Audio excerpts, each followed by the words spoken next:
Welcome to the Learning Pines YouTube. We hope this video helps. You begin by opening Settings quickly. Press Windows key, type Settings, and hit Enter. Once in Settings, choose Time and Language and then Region. This is where Windows ties locale to keyboard behavior. You'll see Country or Region and Regional Format.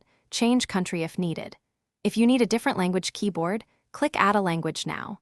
Make sure to proceed with Add a Language before switching input methods so Windows downloads necessary resources. Next, you adjust input and layouts. In Language, select the language entry and open Options. This reveals installed keyboards. Click Add a Keyboard and pick the precise layout such as US, UK, or a regional variant. Once added, you can remove old layouts to avoid accidental switches. Make sure to test the layout in a text editor. If characters map incorrectly, return here and try a different keyboard variant.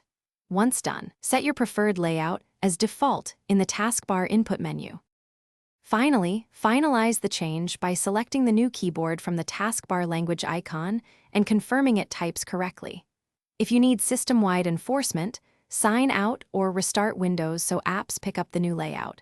Make sure to remove any obsolete keyboards in language options to prevent accidental hotkey swaps.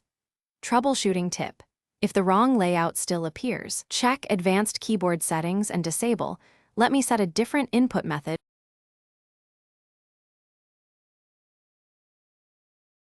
Thanks for watching. Consider subscribing if we helped you.